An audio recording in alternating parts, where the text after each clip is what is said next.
I begin in the name of the God whose mercy is profound, whose kindness is forever. In this Why Islam series, I am now going to talk on alternatives to belief in God.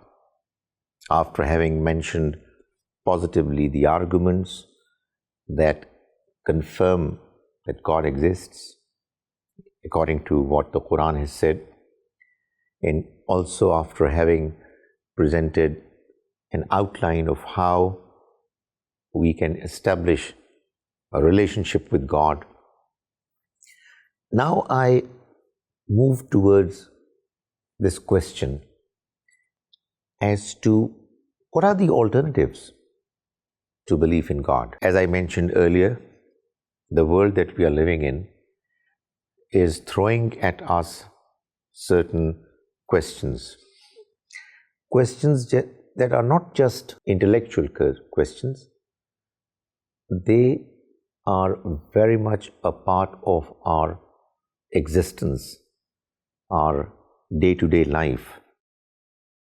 We want to know who created this existence, why, and what's the plan.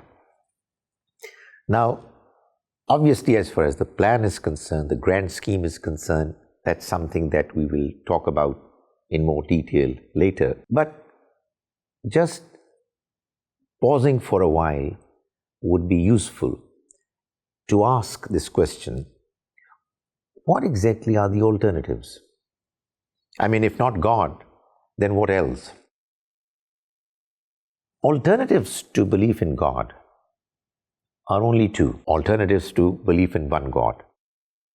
One alternative that has been believed in and followed is polytheism, that there are not one but several gods. And the other alternative is that there is no God, that is atheism. The Quran talks at length about the understanding of polytheism and how it's weak, untenable to reason, and therefore not acceptable. Atheism is not discussed in the Quran simply because people who were the immediate addressees of the Quran weren't atheists, but there are indications, there are verses which, if looked at more deeply, can give us reasons to answer the questions that atheism puts across to people who believe in God. But let's look at polytheism first. The Quran mentions, if I make an attempt to summarize the response of Quran to polytheism, the Quran says two things about it. There is no textual evidence to support the claim that there are several gods, A. And B, there is no intellectual reason, argument to support this claim. And the Quran mentions both arguments in various different ways in its different passages. The Quran says that had there been more than one God, God Almighty Himself would have introduced those other gods to people. In other words, He would have mentioned in His texts, He would have communicated through His messengers, chosen representatives, to let people know that it's not just God, the Almighty One God, but many other partners, assistants, ministers, or whoever, who also need to be acknowledged and accepted and worshipped if we were to do justice with the total scheme of the life that the Almighty has designed.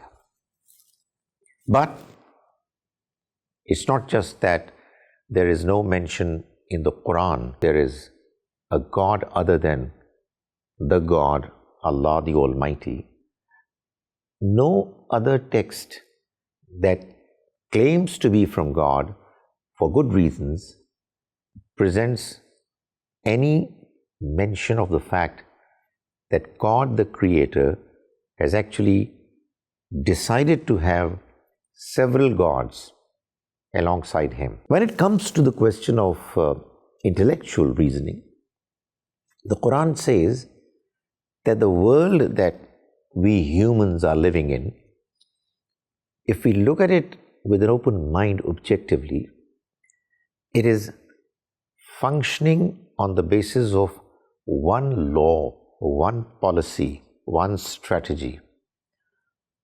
There aren't any contradictions. This world would have been offering a scenario of chaos had there been several gods running the affairs of this world simultaneously. So the Quran points at the fact that this world is running smoothly and there is only one law, well, several laws, but all of them consistent, not challenged by any outside force, which prove the reality, support the claim that there is only one creator, one designer, one power that is running the affairs of this world. The other alternative to belief in God is the famous, well-known, and now immensely popular alternative of atheism. Atheism has its own history. Not very long ago, atheism was more of a philosophical understanding, position, claim. It used to be presented in two different ways, if not more. Some atheists became atheists, let's say in the last century and even before, because they were agnostics. Agnosticism is a position and understanding which claims that since it's not possible for humans to know the first cause, the divine, therefore it makes no sense to even talk and worry about it. What is not accessible, what is not reachable, is not what humans should be concerned about. The other way atheism used to be affirmed was what is described now as negative atheism, by way of negatively arguing that atheism is a more plausible approach towards understanding this existence. The argument was that those people who are theists, who believe in God, and they present their arguments to support their claim, their arguments are weak, and therefore there is no reason to believe in something which belief cannot defend itself. So, it was negative atheism. It wasn't that atheists who were negative atheists positively presented arguments to prove that there is no God. In fact, that's something which is quite impossible, well, improbable if not impossible to prove, even from the point of view of those who don't believe in God. However, the fact of the matter is that atheism as an approach towards understanding this universe, this life, this existence, has become popular more recently on the basis of some scientific theories, chiefly the theory of Big Bang and the theory of evolution. The way it is understood, atheism presents its case by stating that when we look at the history of mankind, the history of thought, the history of beliefs, we find that people used to believe in several gods, probably numerous gods to begin with. But then gradually they evolved. Humans, human thought, human understanding evolved. And many gods gave way to a few gods. Ultimately, human genius, intellect improved still further because it was a process of evolution. Even in the thinking process, humans were learning. At some stage, they reached the conclusion that there is only one God. And what they say now is that that understanding is also what now is untenable to reason, unacceptable. So they trace the history of human thought in a way that is explained through the understanding of the process of evolution. It evolved. However, the theory of Big Bang and the theory of evolution of this physical material world is what is now ultimately presented to show, to prove that there is no God. So goes the reasoning that there was a time when humans came to this world at the very initial part of our history, when there were so many questions, there were so many fears, there were storms, earthquakes, thunders, floods threatening human life. So they needed gods. So they came to the conclusion, to begin with, that there is a God who manages storms. There is a God who manages illnesses.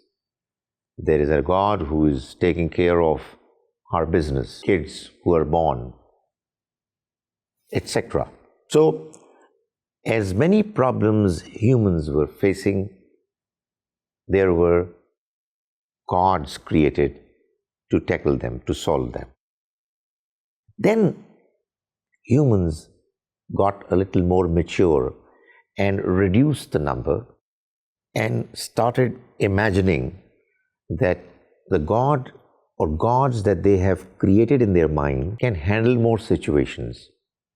And this process continued until such time that humans concluded that all these functions can be discharged by one God. Why does rain fall? God does it so. Why do crops emerge from the soil? It's God's will. Why are children born? God's decision. Why do people fall ill? Why do they die? How can business be improved? How can our financial, economic conditions be made better? Etc. All are to be done by God.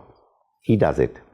And we pray to Him. These people who are atheists, they say that there was a time when these answers were accepted because there weren't any more convincing answers.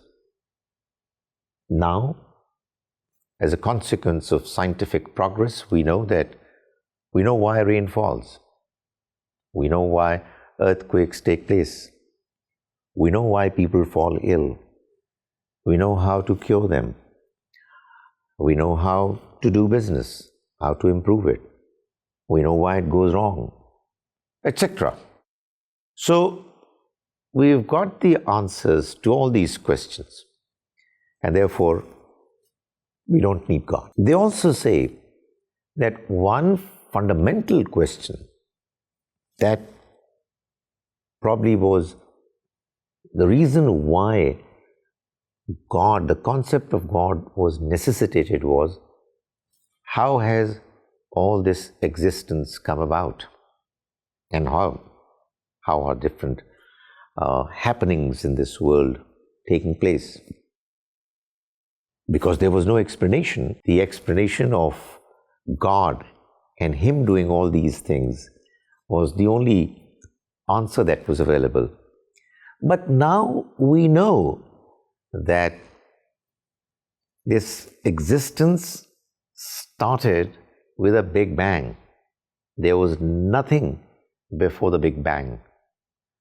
And the Big Bang generated the material world to evolve. It began to evolve over a long, long period of time.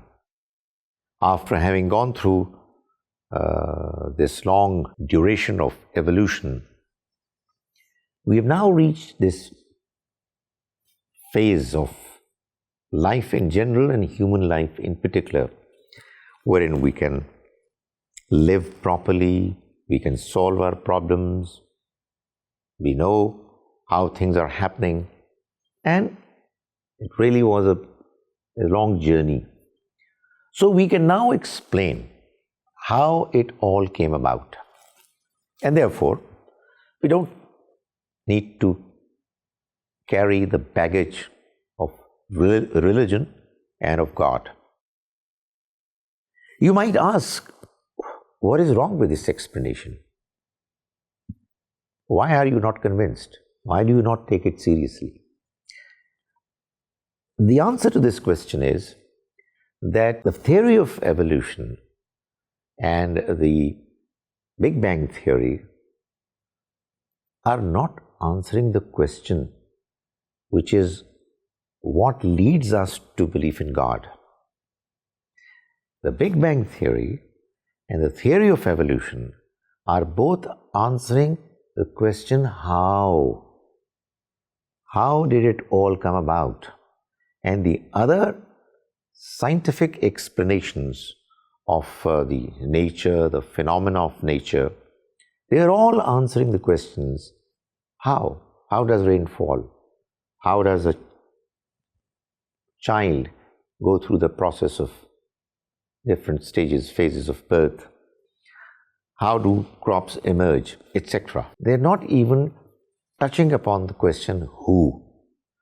Religion, God's message, is more concerned about who is doing it, and the answer is that it is God who is doing it.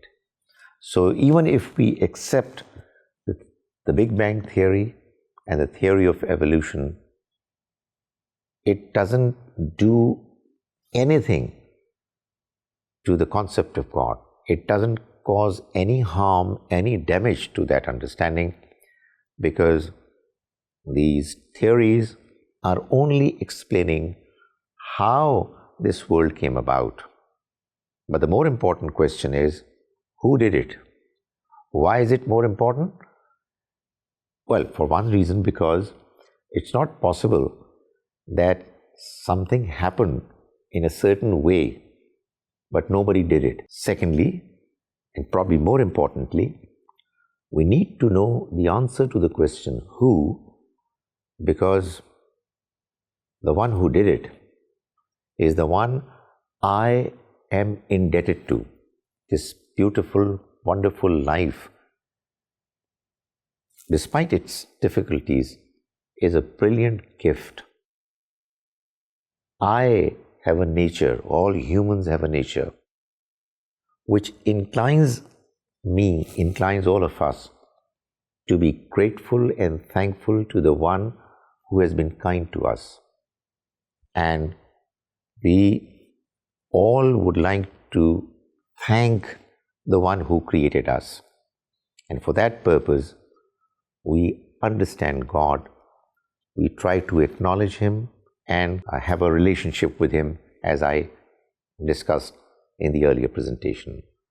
So, atheism based on the theory of Big Bang and evolution is not an alternative to the religious understanding of God. They're two different areas of learning and investigation, and they both can exist side by side.